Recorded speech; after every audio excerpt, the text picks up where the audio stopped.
망덕사지를 찾아간 날은 벚꽃이 만개한 날이었다. 이미 폐사된 지 오래된 절이니 찾는 사람도 들어가는 길도 없다. 그리 큰 절은 아니었으나 신라를 위기에서 구한 절이었고 그 낙성식에는 국왕이 친히 참석하였다. 뒤에는 사천왕사와 낭산이 받쳐주고 앞에는 은모래 반짝이는 남천이 흐른다. 망덕사는 순수한 불심에서 지어진 절이 아니라 당나라와의 외교적인 문제로 생겨난 절이었다. 이 절이 지어질 때 신라는 위급했다.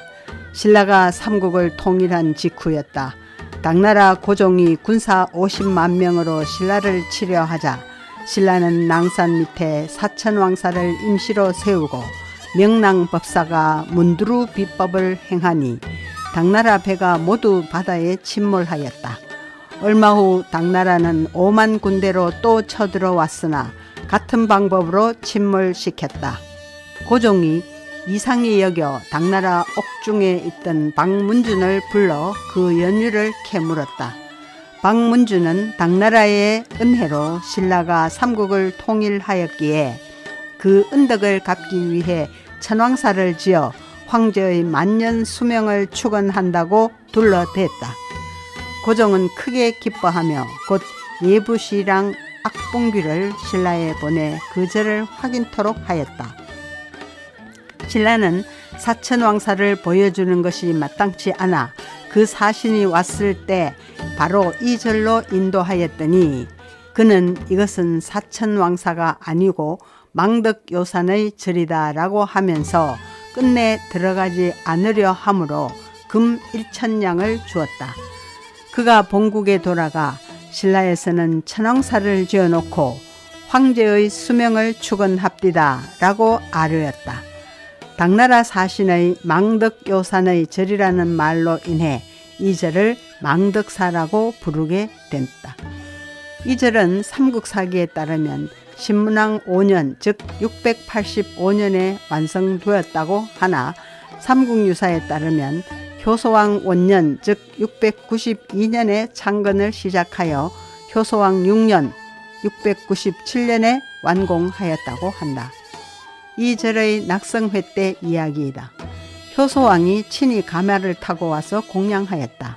그때 외양이 남루한 한 스님이 왕에게 저도 죄를 보겠습니다 라고 청하자 왕이 허락하였다. 죄가 끝나려 하니 왕이 그를 희롱하여 말하였다. 어느 곳에 주석하는가? 그 중은 비파암에 주석한다고 답하였다.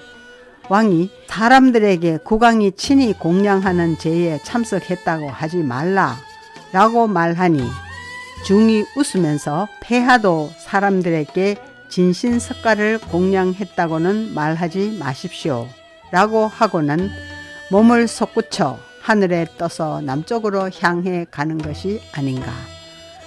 왕이 깜짝 놀랐고 몹시 부끄러웠다. 왕은 그 방향을 향해 멀리서 예를 올리고 사람들에게 가서 그를 찾게 하였다. 남산 한 곳에 이르니 바위 위에 지팡이와 바리가 있었다.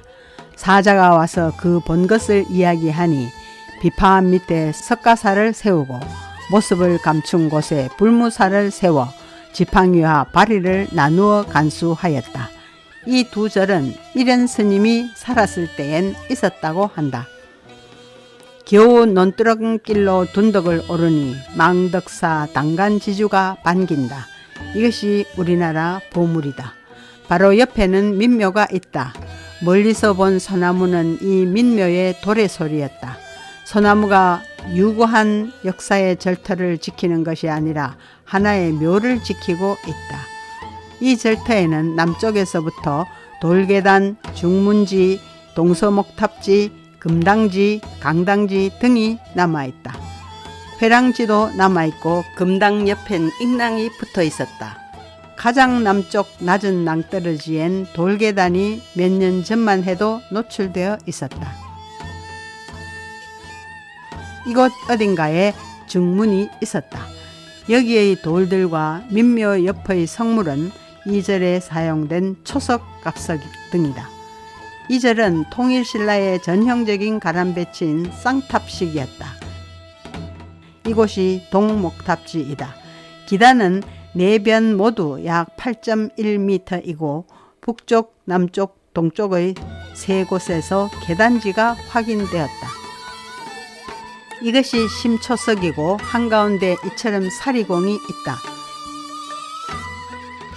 이곳은 서목탑지인데 심초석 하나에 초석 몇 개만 남아있다. 이 주변의 기와와 파편들을 보라.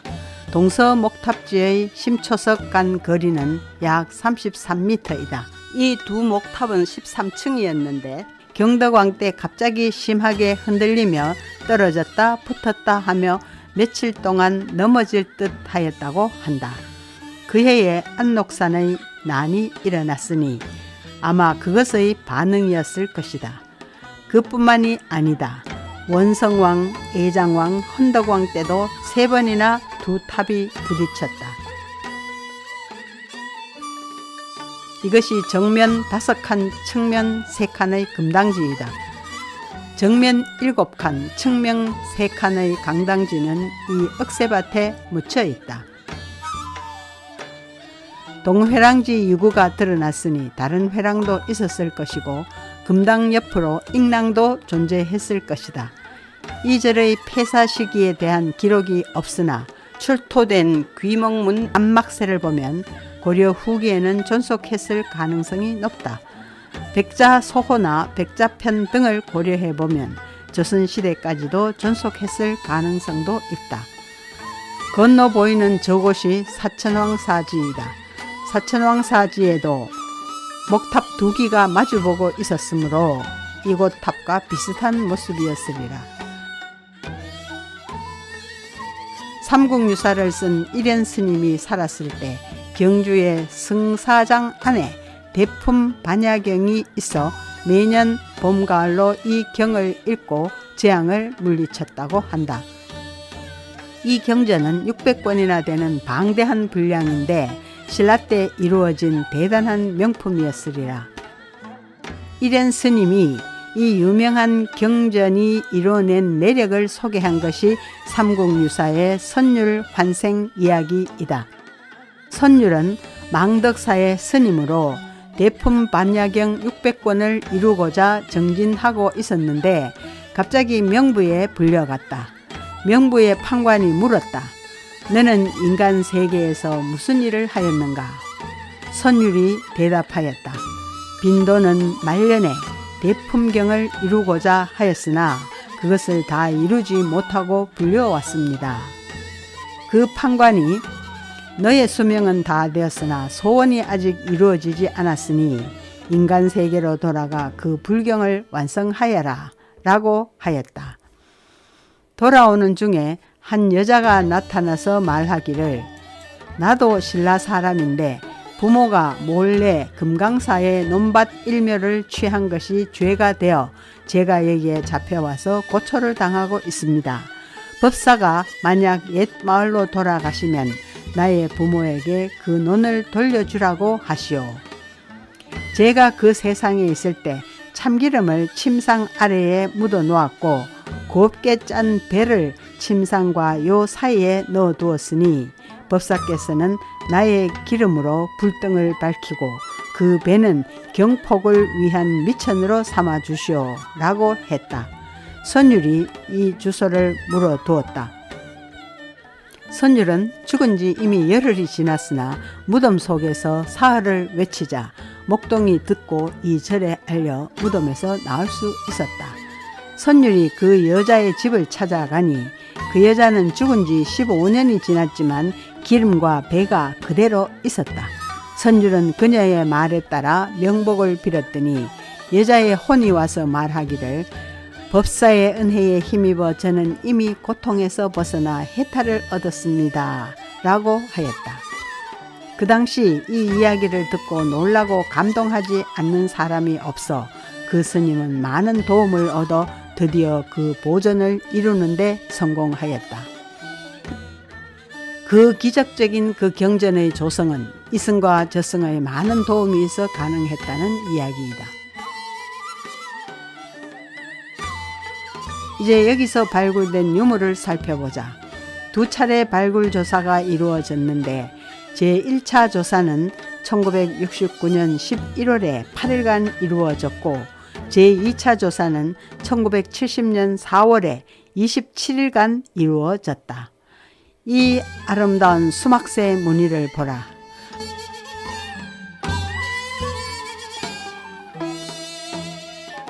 안막새의 유려한 선들을 보라. 예술이지 않는가.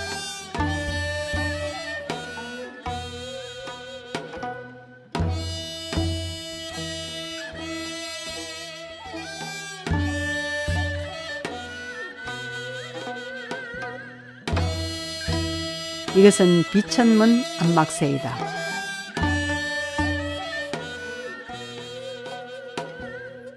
가장 주목할 만한 것은 북회랑지를 조사하다가 발견한 고려시대 청동정병, 금동불, 입상조각 등 청동유물 10점이다. 저 청동환 5점은 승려용 식기인 바로의 일종으로 보인다. 모두 하나 속에 다 포개 넣을 수 있도록 되어 있다. 같은 종류가 일본 정창원에 있다. 이것은 석등 화사석이다. 불국사의 이 석등 화사석을 보라. 이것은 금당지 서편에서 발견되었으며 목탑의 상륜부라 추정한다.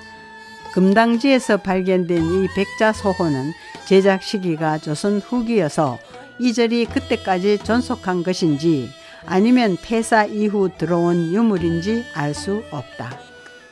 많은 신라의 역사를 품고 신라와 영고 성쇠를 함께 했던 절, 이제 잡초에 묻혀 초석만 뒹굴고 있다. 역사는 자취만 보일 뿐 좀채 말이 없는데 벚꽃 핀 7번 국도엔 벌처럼 차량들이 넘친다.